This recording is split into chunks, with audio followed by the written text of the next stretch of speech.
Welcome to Global Dispatches, a podcast about foreign policy and world affairs. I'm your host, Mark Leon Goldberg, editor of UN Dispatch.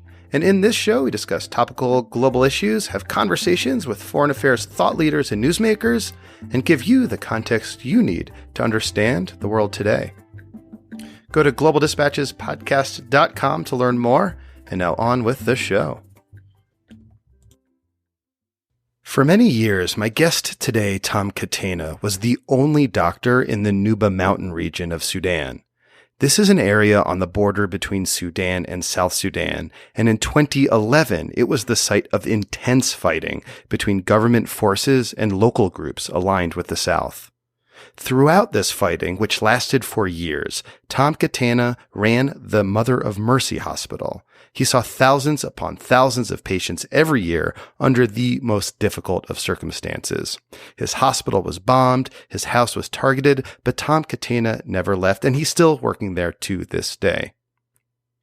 I caught up with Tom in Yerevan, Armenia, where he was on hand to participate in events around the Aurora Prize for Awakening Humanity. Last year, Tom won this prize, which is conferred by the Aurora Humanitarian Initiative. This is a group established by Armenian and Armenian-American philanthropists in honor of survivors of the Armenian genocide. The idea behind this prize is to honor individuals who are standing up for human rights, often without much recognition and in extremely difficult circumstances. The winner this year was a Rohingya human rights lawyer named Kyaw Hla Aung. I had the honor of participating in events around Yerevan last week and collecting some great interviews with fascinating people, and I look forward to sharing those with you in the coming weeks. For now, though, I think you will really appreciate this conversation with Tom Catena.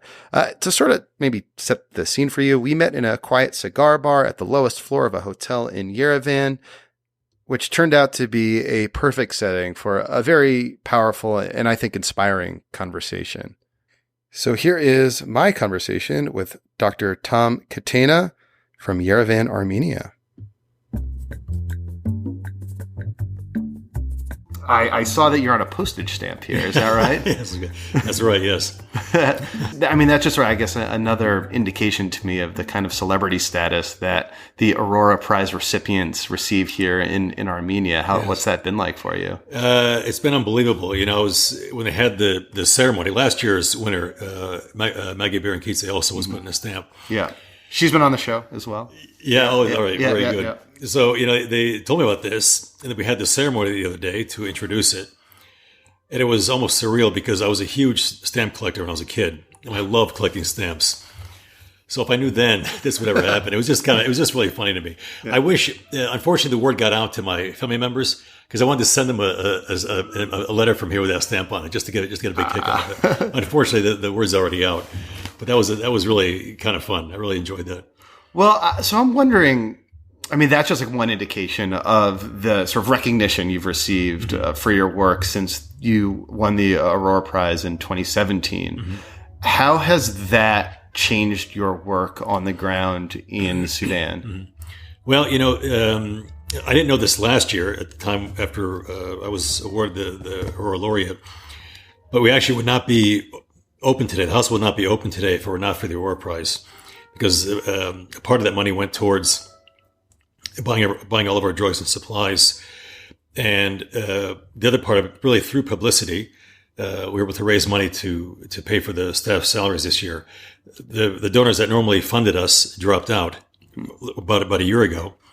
And just because of the Aurora Prize, we're able to keep the doors open and keep going ahead. And we're now establishing ourselves and getting on better, more firm footing to continue on, because it's just for the Aurora Prize that we're able to keep going with the work there. And so it's a situation where like not just the prize money, but like the international recognition that came with it, right? helped sustain. Exactly. So, you know, with the publicity, people get to know about you and what you're doing, and they contribute money, and you can keep going ahead with the work.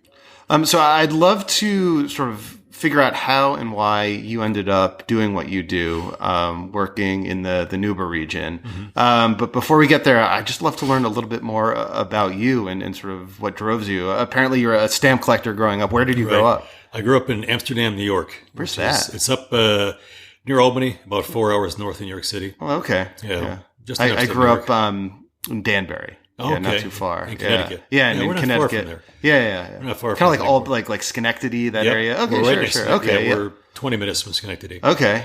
Small town. We were rug making, and all the industries left in the 50s. Mm-hmm. So it's kind of a depressed. We were a big hat town in Danbury. That's right. Yeah. And brass mills that closed down and depressed the area. Yeah. So we're kind of the rest of the Northeast, kind of a Rust Belt kind of town, and depressed economically, but a great place to grow up nonetheless. So growing up, I mean, were you involved in medicine? I mean, was your family doctors? Like, where'd that impulse come from? No, I had a great uncle who was an Italian immigrant who went on to be a family practice doctor in my hometown. And I never wanted to go into medicine when I was in school. I always wanted to go into politics and do other things. And then even when I went to college, I studied engineering. I was a mechanical engineering major. Where did you go to school? I went to Brown University in Rhode Island. And I graduated from Brown in 1986. And my degree was in mechanical engineering. The problem was I had something sort of gnawing at me the whole time. I wanted to go into mission work. Mm-hmm. I'm Roman Catholic from birth, and I developed an interest in doing mission work when I was in college. And there was a real mismatch between mechanical engineering and doing mission work. Mm-hmm. Engineers Without Borders didn't exist back then. No, they didn't. And even those guys do more kind of civil engineering type stuff. Mechanical engineering was more, at the time they're going into the defense industry, like to do mission work. Didn't jive with the Roman Catholic values. No, there was no connection with it. Yeah. So I graduated. I was given a job, a really good engineering job, and I was just thinking, I think this doesn't really feel good to me, and it just kind of popped into my head one day that I should go into medicine. I was coming back from my aunt's funeral. My Aunt Fanny, who was another Italian immigrant, died. I was driving back from Albany with my brother Felix. And it just popped into my head that I should go to medical school and become a doctor, and that would be a way to do what I want to do. And I mentioned my brother. He goes, "You're crazy. I thought you were going to be an engineer." Anyway, I talked to my parents and some friends, and they were very supportive. And I ended up going to medical school. And during that time, always had the idea of going to the missions and doing this kind of work. Was there at that point like an established path for doctors who wanted to do missionary work? There were like Catholic, hospitals around the world where, American doctors or Western doctors could go work. Yeah, there are, and I didn't know that at the time. Mm-hmm. I just had this kind of general idea. That's what you figured it must exist, right? Yeah. And right after finishing all my time, I had a U.S. Navy scholarship, so I had to pay back 5 years of time to the U.S. Navy. Where did you serve in the Navy? I was I spent a couple years in San Diego, and then spent a year in a place called Diego Garcia. Yeah, which is out in the Chagos Islands. Yes, exactly. It's part of the Chagos. Yes, I've actually on the podcast. I've had like a member of the Chagos Islands independence movement. Really? Yeah. Who is trying to, there's this, I don't know, I don't need to go too down the rabbit hole, but, his group is suing the government of the United Kingdom and able to return because he's like an exile in Mauritius right now from Diego Garcia. Yeah. But you were there. I was there. I spent a year there. It was actually one of the best years of my life. The place is absolutely beautiful. So I sympathize. I think they're called Chagosians. Chagosians. I sympathize with those people because the place is absolutely beautiful. Yeah. And spent the year in Diego Garcia, came back, spent a couple more years in Miramar at a Marine Corps air station just north of San Diego. And this paid for your med school? Right. So this was payback for medical school. And it was a great deal. I mean, the military was great for me, and spent a couple years up in Miramar. We traveled all over the place. Where's Miramar? Miramar is just north of San Diego. So, I know where like Chagos is. I don't know where north of So you remember San Diego. the movie Top Gun? Yes. In the 80s. So Top Gun was filmed at Miramar. Oh, okay. So that was we used to be an F-14 air station. When I was there, it was changed over to the Marine Corps. It was F-18. So were you there when Top Gun came out? No, I was there later. Okay. So I was the flight surgeon. I was a doctor for a squadron, and my squadron flew the F-18. Okay. And then finished my time in the Navy. Then went to did my postgraduate, my residency in family practice. That was in Indiana, Terre Haute, Indiana, where Larry Bird went to college. Yes, I was going to say that's the Larry Bird. It's Larry Birdville. Yeah. Then after finishing my residency in family practice, I came straight to Africa. I was trying to figure out, like you're saying, are there organizations which sponsor doctors to do mission work? So I started researching and came across the Catholic Medical Mission Board, which is based in New York. They've been around since 1929, I think, and contacted them. They said, great, we need a lot of family practice doctors, and then sent me this huge list of hospitals that are looking for a family practice doctor. And I picked a place in Kenya and spent 2.5 years there.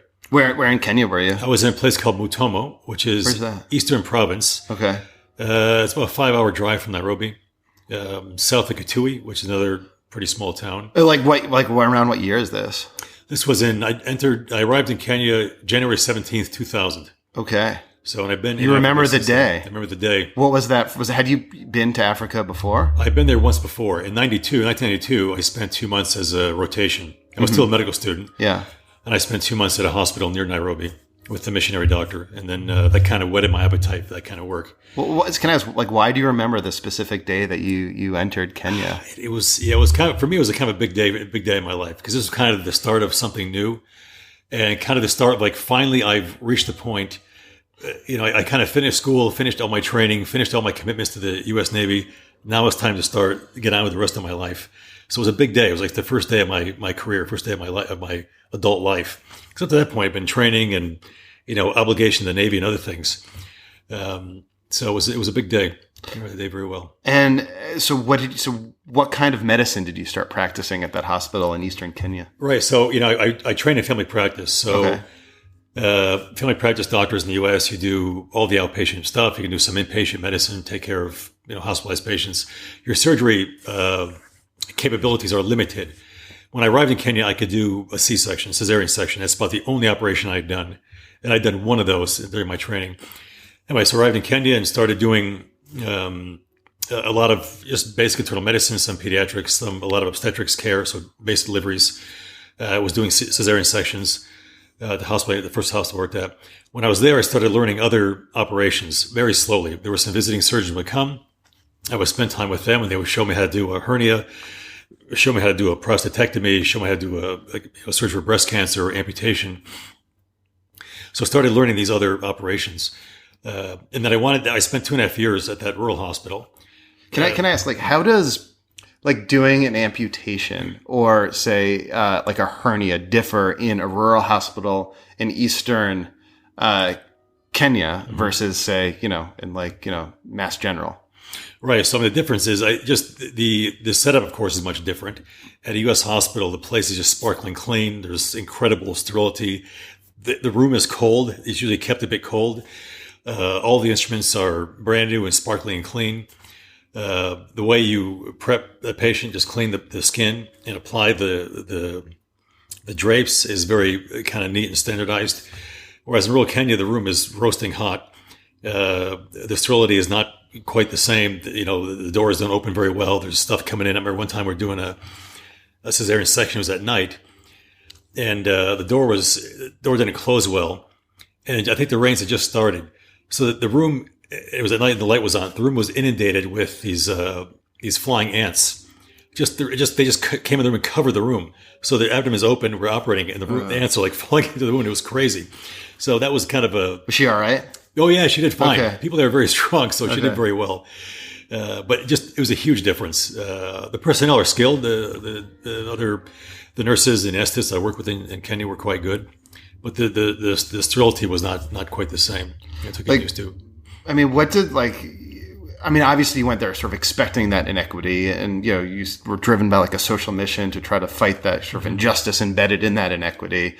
But and you were confronting it on a daily basis. But do you ever kind of step back and think about the conditions that led this hospital here to be like this versus say a hospital back in the States, the more kind of deeper structural issues? Or are you just focused on one patient at a time? Yeah, I think my approach to this stuff is, kind of get down on the ground with the staff there and do the work day to day, and work all the time to improve it. So just because of just monetary differences, just the cash is not available in those places to bring it up to U.S. level, but work to bring it up to some level. Just keep going forward, improving the level of the service that you're able to offer, and improve the quality of care, the quality of the instrumentation, the sterility, all those things. And just keep going in that direction. Don't look ahead. Don't get discouraged that you'll never reach the level of Mass General. Just go ahead, keep improving things. Eventually you'll come up. it might not reach the level of a top hospital in the U.S., but you're improving the quality. In the end, you're improving the quality the patients get. So how long were you at that hospital, or were you in Kenya in general? I was at that hospital for 2.5 years. Then I went up to a place called Turkana, way up in the north of Kenya, spent just a few months there, and then came down to Nairobi, which is the capital city of Kenya. I was there for 5 years. Actually, the guy I worked with in Nairobi was the same doctor that got me interested in mission medicine back in 1992. He's an American priest named Bill Friday, and I worked with Bill for 5 years in Nairobi. And then when I was there, I kept hearing about this conflict in Sudan and how the conditions there were so terrible, and really the people had been in civil war for 20-some years.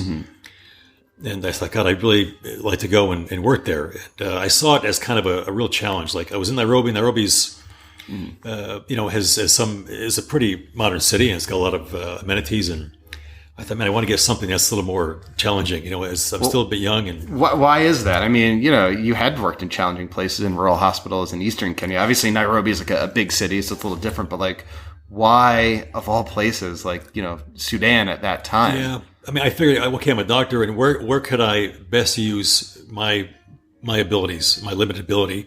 Where can I put to the most use? So even in rural Kenya, you'd have other doctors there that are quite skilled and doing a fine job.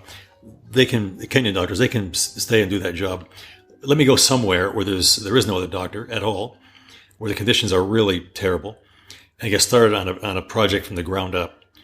So I had that in the back of my mind. I'd like to do that kind of work when I heard about this conflict in Sudan.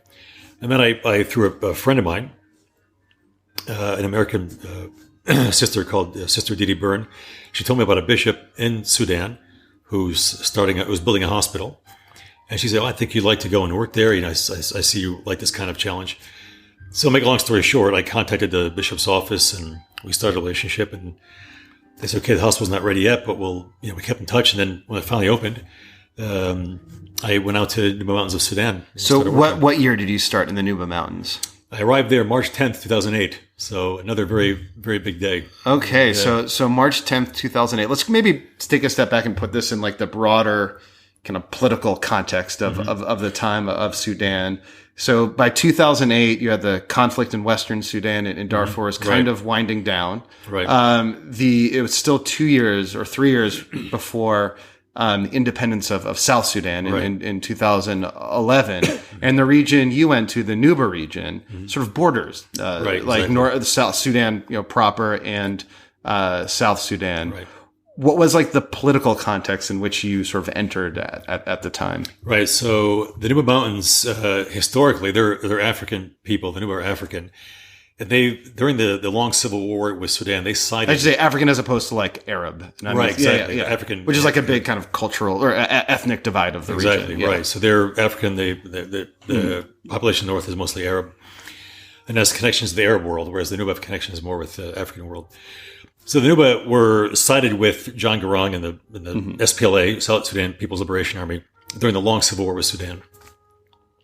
Comprehensive peace agreement was signed in 2005, and the agreement kind of left the mountains in limbo. The South said, "Okay, we signed a peace agreement. We'll spend 6 years working together with Sudan. We won't fight each other. We'll see how things go, and at the end of 6 years, we'll have a referendum. We'll vote to see if we want to separate or not from Sudan." The Nuba were left out of that process. The Nuba were supposed to have a separate process called a popular consultation, which was a very vague system where they would consult with the people and see what they want to do. And anyway, it wasn't a real referendum. Anyway, you fast forward, things come along, 2011. South Sudan has a referendum. They vote 99% to 1% separate. They go on their merry way. The mountains, people are starting to get upset about this issue, and now the South is gone. They're in the North. There are elections coming up for the governor of South Kordofan State.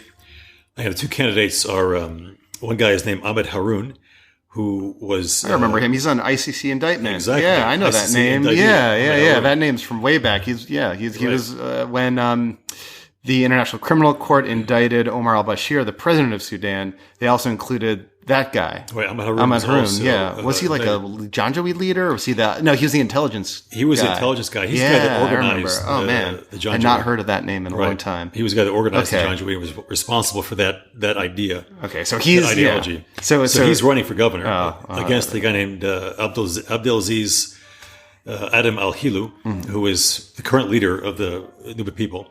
So anyway, Abdelaziz runs against Ahmad Haroun. Of course, all the Nuba people are behind Abdelaziz. And before the election, Bashir announces that our candidate, Ahmad Haroun, will win this election either by the ballot or by the bullet. Mm-hmm. So you know this is not going to be a free and fair election. Yeah. And the election comes off, Ahmad Haroun wins. Unfortunately, the Carter Center comes and verifies the election. Yeah. So anyway, the Nuba people are very upset and things are not going well. And the government says, okay, this public consultation is very vague. And they want to come and say, okay, now you guys are part of Sudan. The Nuba soldiers that were part of the SPLA North, or were part of the SPLA, have to disarm. Mm-hmm.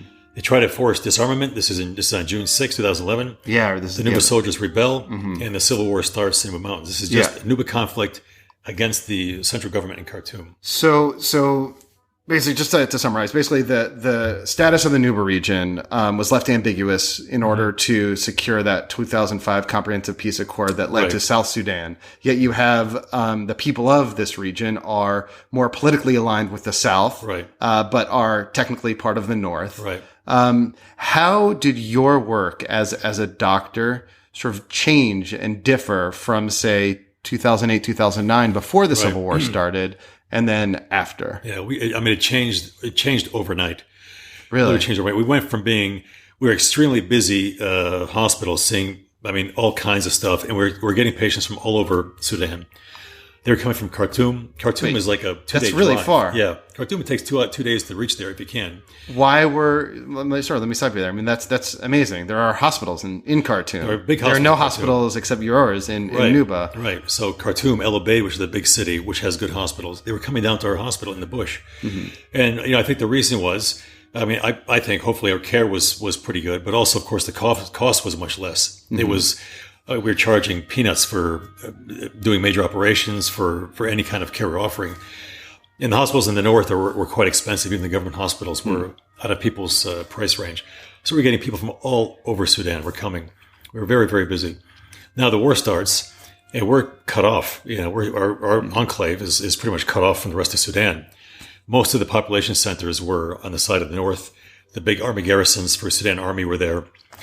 The Nuba rebels, the SPLA, now they call themselves SPLA North, were kind of carved out a fairly big territory where we lived. They kind of pushed the government soldiers back to the major towns that ring Nuba Mountains, and that's where the front line has pretty much stayed till today. But we went from a lot of elective operations, a lot of cancer surgery, a lot of big operations, all kinds of stuff. See people from all over Sudan. A lot of Arabs were coming down for treatment. Went from that to being pretty much a MASH unit overnight. So the war starts, and immediately we're getting casualties. Truckloads of wounded coming, a lot of wounded soldiers. We got a lot of civilian casualties from aerial bombardments and people caught in the crossfire. So almost immediately, our patient population changes over, and we're just full of wounded people, both in the wards. We set up tents outside, just full of wounded all over the place. How did you personally deal with the onset of war? You said it happened almost overnight. It sounds like it just went from 0 to 60 very, very fast. Things happen very fast. Yeah. How did you personally deal with this? Yeah, it was very tense because during this lead up, we had the idea something was going to go down, and there were negotiations go back and forth, and people saying, "Look, something really bad is going to happen. This fighting's going to start."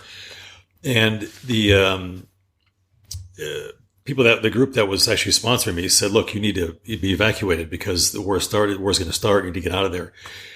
Our expatriate staff, we had expatriate staff. We had a couple of Americans. We had some Kenyans, some Ugandans, and the diocese that was running the hospital said, "Look, we don't want to force anybody to leave, but this situation is very dangerous. If anybody wants to go, we're sending one flight into Nuba. If you want to get out, you got to get in that flight and get out. This is the last flight we're going to send in to evacuate people." So we just talked amongst ourselves, and myself and the priests and the sisters all decided to stay. We said, we're not going to go. This is really, if we go, what's going to happen to the hospital? And if people are wounded, there was nowhere else to go. There is no other hospital doing any surgical stuff anywhere near us. So we said, in good conscience, we can't leave. So we all stayed. Myself, there were Cambodian sisters there, the priests. We had a couple of Ugandan priests. They stayed with us. But you're the only doctor. You're right. I was the only doctor there. Are there any sort of trained nurses or any other trained medical professionals? We had 2 Nuba guys that were clinical officers, which are kind of like physician assistants. Mm-hmm. So they stayed with us. Yeah. And then the trained nurses were Kenyan and Ugandan. They all left. Yeah. The guy that did our anesthesia, he left. Okay. The person in charge of our lab left. So we were just left with just the Nuba on-the-job trained staff and 2 sisters, Cambodian sisters that were nurses. One was from Mexico, one from Uganda. They stayed. But most all of our staff were on-the-job trained. So really it was tough, especially with, lab stuff, with anesthesia. You have to learn, you have to become an anesthesiologist. Right. So I had to do the anesthesia when the wounded came in, and I'd never done it before. So I had to do the anesthesia, then go over and do the operation. And we had one of the Nuba nurses on the job trained guys was there. So I would kind of direct him. He'd been working in the operating room a bit, so had a bit of knowledge about some of the anesthetic drugs. So I would just do the operation, instruct him how to keep the patient asleep and hopefully alive. But it was a very, very stressful time. But I think those of us that stayed felt that we are missionaries here, and this is the hour of need. If we turn tail and leave, this really looks bad. And we really wanted to stay. Can you walk me through what's an average day during the height of the Civil War? In terms of your routines? Because I have to imagine at some point it becomes routine. Yeah, it became very routine. We get up early in the morning. We had 2 priests there. I get up around 6, go over to the church. We had a mass every morning. We start at 6:30, from 6:30 to 7. So I go with the sisters and maybe a couple of people. We'd have a morning mass, come back, maybe have a little bit of tea, go and start the morning rounds, and just start seeing the patients. And we were up to at one point 500 patients, and try to get through all. So it's mostly just wounds from war, but right. I have to imagine malaria and malaria. Everything else was there. We had malaria, so all the other problems were there. The malarias, the pneumonias, the kids with diarrhea, the people with cancers, they were all there. Now on top of that, we had all the war wounded. Probably we had fewer elective cases or fewer of those other cases, just because people were afraid to move. Were afraid to travel. There was no movement of people on the ground. So start the rounds, and then, almost every single day, we'd hear the airplanes go overhead, and they were going to bomb somewhere. They would bomb, they eventually bombed us, but initially they bombed several nearby villages. Kyaw Hla was the bigger town, maybe half an hour away. And they'd bomb, and then we'd be doing the rounds, and then they start coming with wounded. So we stop what we're doing, go to the emergency, go to the operating room, start operating on patients, finish there, come out, go back to the ward rounds, go up to the clinic and see which patients were there. Mm-hmm. It was constant, just constant movement. I have to imagine the resource scarcity. You're not working with a lot of equipment there. Right. I have to imagine you're not working with a lot of medicines. You're not working with a lot of basic things, probably splints or right. What? And I imagine that sort of forced you to innovate in a way, sort of work on the fly. What's an example of ways in which sort of the lack of resources that you had forced you to do something you wouldn't normally do in a normal clinical setting? Right. So one thing was we had so many leg fractures from either bullet or shrapnel wounds. So these soldiers would come in, and the leg is just shattered, just big gaping wounds, shattered bones, and you can't operate in those immediately. You've got to put them in traction. So as a pin, we had a few of these pins. We drive through the tibia bone or through the femur. And then you have to attach what's called a stirrup. It looks like a stirrup from a horse, like a thing. We ran out of those things, or we didn't have any. So we had to make some. We went out and we found some hard wire. We made it into a stirrup. They made a loop so we could attach a rope. We got a rope, and you're supposed to attach it through a machine to, standard weights. We didn't have any of this stuff. So we just kind of got some old sacks, filled them with sand. And those were the weights that we used to distract the leg to keep it aligned until the bone's healed, or hopefully healed. So that was one area to keep innovating. Is that how they used to do it, back in the day? This is Civil War. I mean, this is like. Did you read any books about like medical treatments in the Civil War to kind of come up with this? I mean, I have to. Yeah, there are some pretty good. One good textbook. This guy named Morris King puts out these fantastic. He's got a 2-volume series about basically medicine at rural district hospitals, and it applies a lot to rural medicine in Africa. And a lot of this stuff he's written about how to do some of these things. And so I read those things, cover to cover over the years. Yeah. And they're really good. The kind of how to do things and work out with these situations. So basically you're using like Civil War era medical technique, because that's all you have at your disposal. Yeah. Buck's traction is just the Civil War era stuff. That's what it's called. Buck's traction. That traction. Yeah. Wow, that sounds Civil War-y. That's right. So you mentioned earlier your hospital was bombed. You were bombed. What happened that day? Can you sort of take me through that day? It was May 1st, 2014. And the day started as normal, got up, doing the rounds. I remember exactly the point I was on the female ward. I remember the staff member I was talking to. We were kind of joking around about something. Then we heard this rushing sound. Like I've never heard in my life, just a loud rushing sound. We just kind of froze. Then literally 2 seconds after we heard that loud rushing sound, we heard boom. I mean, the loudest explosion I've ever heard. And the building shook. And all the dust kind of fell down onto the floor of the hospital we're at. And it sounded like the explosion was just outside. So we kind of dropped down to the ground and we heard it was a Sukhoi 24 jet kind of disappeared in the distance. So a lot of people were yelling and screaming. Everybody starts running out the door. So I went out and I kind of looked around and saying, let me see where the bomb is. So I hit up on a hill next to where we keep our TB and leprosy patients. So we're running up there, and it just as see if there's any damage or any problems. No, it exploded just outside here, just outside the fence of the TB and leprosy village. And just as we're up there, I was up there talking with the staff. We're running around, make sure the patients are okay. We see the jet, and the jet does a U-turn, starts coming back. So they just finished digging a big pit for a latrine. They hadn't started using the latrine yet, but they did like a big pit for latrine. So the plane starts coming back. So the staff say, come on, let's jump in this hole. This big, deep pit. We just jump down this pit and are cowering down there. And we see the jet go overhead. And I can see the bottom of the jet. It was right overhead us. And I identified it was Sukhoi 24. You can go on Wikipedia and it shows you the views of the jets from different angles. And I knew that Sudan had just bought, I think it was 12 Sukhoi 24s from Belarus. And goes overhead, and literally a second later, another loud boom. Just shakes everything.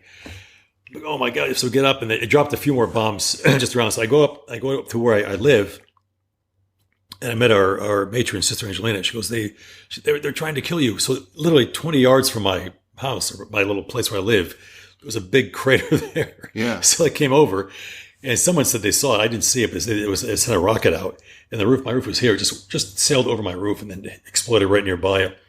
They were targeting you. Yeah, I think so. I think so. I'm sure they knew exactly where I lived. I think there were spies around. I'll take somebody with a satellite phone or something to kind of call in the exact GPS coordinates where the place is. So I destroyed the fence and some other things, but really, and the house was all, the roof was all buckled and doors were blown off and everything else, but no casualties, believe it or not. No casualties. Yeah. Several minor ones, and that wasn't much. How do you deal with the fact that a government is trying to kill you? Yeah. It was frightening, obviously. And all you're doing is you're not a belligerent. Yeah, take care of sick people. It's like, what the heck, man? What am I doing wrong? But I think for me, that kind of strengthened my resolve to say, if they want to do this and play this game, let me stick it out and keep helping the people here, because this is really what they're doing is criminal. So let me not give in to their criminal behavior and take off, because that's what they're trying to do. They're trying to get us out of there. I said, let's stick it out, and that was May 1st, and then May 2nd, they come back with another airplane, the Antonov bomber, which is Antonovs are these big cargo planes. They're cargo planes that they just drop barrel bombs up the back of, right? So the next day, we hear the Antonov come overhead. It was normal. We heard the Antonov every day, but they were normally bombing somewhere else. So now it's kind of circling around overhead us. And we knew that we've been bombed before, like the summer before then, we've been bombed. And those bombs land maybe a half a kilometer away from us. And it makes a very distinct sound when the bomb is falling through the air. It sounds like a jet engine. It's like a rushing noise. And once you hear that, it's the sound of actually the bomb falling through the air. And if it drops nearby, you can hear that sound. Once you hear it, you know you have about 10 seconds to get some dive for cover. So we're sitting in the planes overhead, and we hear that sound like, oh my God, it's bombing. So we jumped into one of the foxholes, and boom, it just falls just at the gate of the hospital, you know. And I think at this point I was on one of the wards, so I just got down on the floor of the ward. I figure if it bombs somewhere and blasts, at least I'm down low enough, I'll miss being hit by the shrapnel. So it bombs to get up. You usually have time because it drops and takes a few seconds to drop. So I got up, we're outside. I remember one of our staff members, one of our nurses, was like in a panic. She's like running around screaming, and I just grabbed her and pulled her over to one of the foxholes, and we jumped in. We just got her down, and we just stayed there for a while.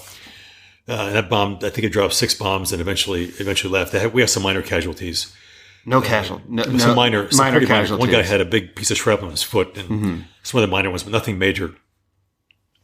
And they didn't destroy any structures. They got pretty close, but they didn't destroy any of the structures of the hospital.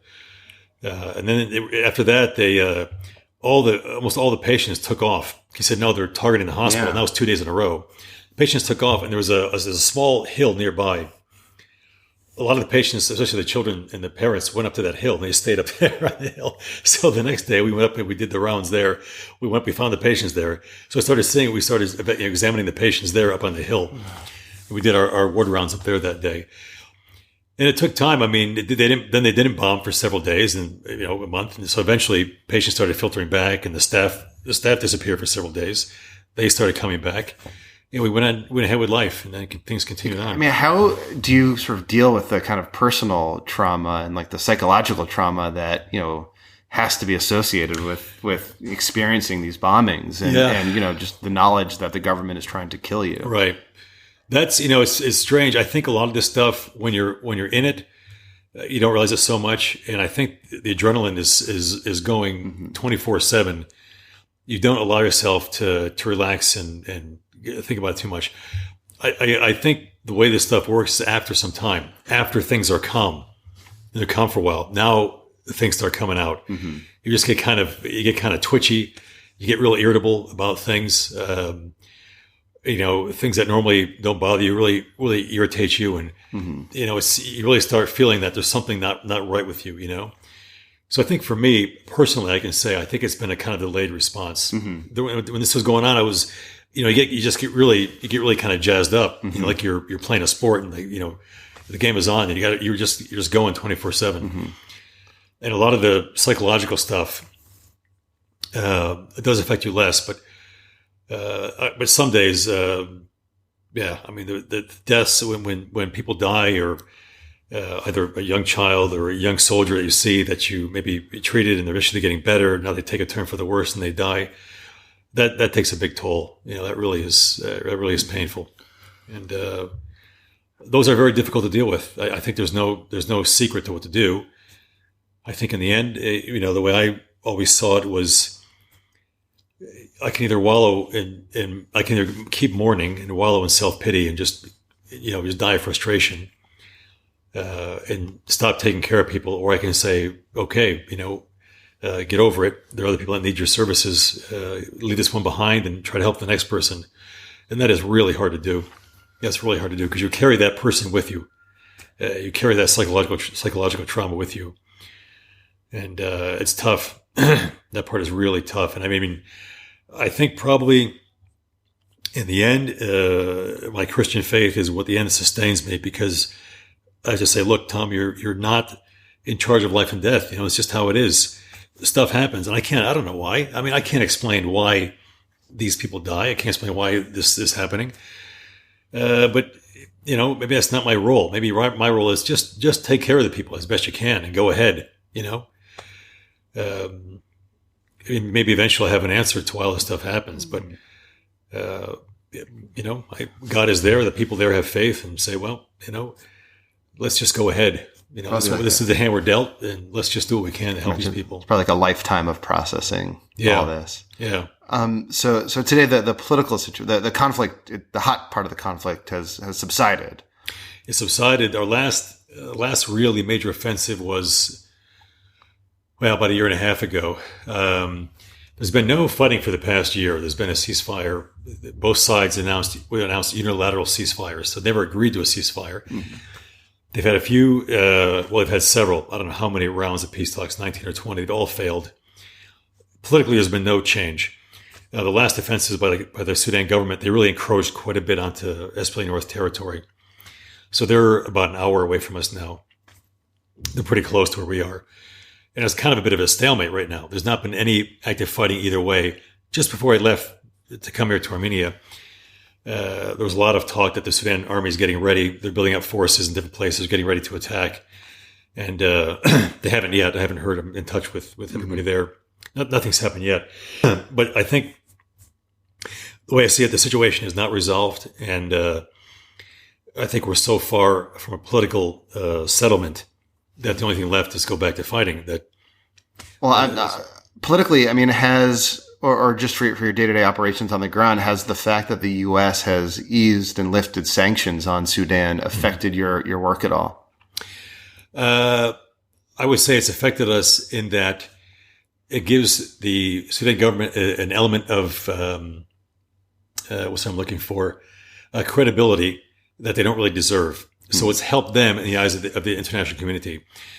So I think the sympathy has shifted away from the Nuba and from the SPLA North rebels. We used to have, I think, sympathy from the U.S. and European states. Now we don't. So lifting of sanctions, this big amount of money the EU gave to Khartoum to stop flow of migration, all these things give the Khartoum government a degree of legitimacy that they don't really deserve. And that hurts our cause. Because the Khartoum government's the same. It's the same characters that are there. They're still doing the same things. They're pretending now to be, peaceful. They're not attacking Nuba because it doesn't help them with their political aims. But their goals are still the same, and they're not going to offer the Nuba any type of freedom or equal rights. It's not going to happen. They're just biding their time now, playing nice, looking good to the Western world to get what they want, which is have sanctions lifted. They want to be off the state sponsor of terrorism list. These other things that they're looking at doing. So what's next for you personally? I mean, we're in Armenia now, and obviously you'll go back to work pretty soon. What's next for you, for your hospital? Right. So what I'm looking at, and what we're looking at, is we're saying, okay, this is our situation. We're still in a state of war. It's not active fighting, but we're still very unstable. Thinking the fighting is probably going to resume again. We say, let's not concern ourselves with that so much. Let's try to go ahead, try to keep expanding our services. And that's what we've been doing. We've gone from a hospital. We've added 6 outreach clinics. We're expanding our immunization program. Our patient education programs are expanding. We'd very much like to, if funding is available, open up a few more clinics, or just support clinics that are there that don't have any health workers, don't have any drugs.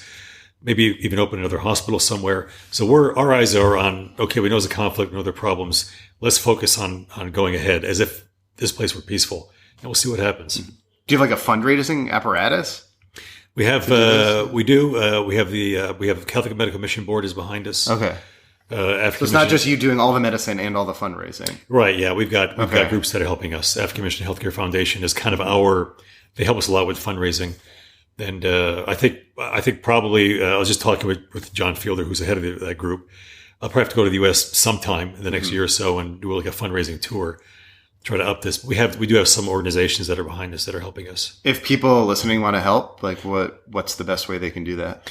Right. So I would direct them towards the African Mission Healthcare Foundation. Okay. And I'll post the link to this. Yeah, on the website, they're just www.amhf.us, and they've got a portal there for donating to our hospital. Well, Tom, good luck. Thank you. Thank you so much for your time and for your stories and for your work. You bet, Mark. Thank you. Yeah, Here, thanks. I'll shake your hands. Yeah, I usually don't get to shake hands with the guests. That's right. This is usually done all remotely. Right.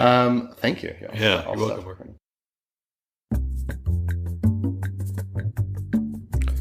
All right. Thank you all for listening. Thank you to Tom. One quick thing. So at the beginning of our conversation, we kind of joked about how he was on a postage stamp.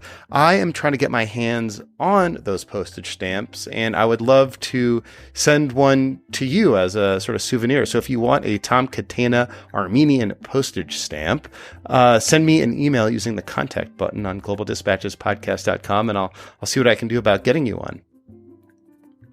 Also, maybe one disclosure, the Aurora Humanitarian Initiative, people bought my plane ticket and hotel room out in Armenia, where I collected this interview and a few others. And they're also going to be a sponsor of the show, an advertiser, in July. And I was very glad and grateful to be able to go and collect these interviews and glad to have them on as a sponsor. It looks like a great organization.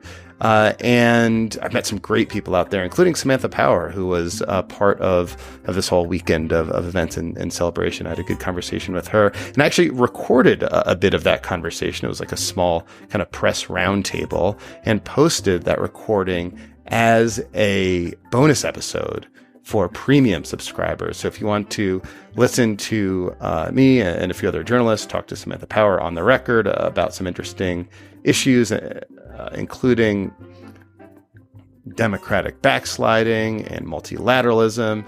And John Prendergast was there as well. I suspect you might know who he is. He's the founder of the Enough Project, and he was part of that little press roundtable and answered questions about sort of being perceived as a white savior. It was a good and interesting conversation. I recorded it and packaged it up for you as a bonus episode. And I do hope to have Ambassador Power on the show later in the fall when her book comes out, which I'm really excited for.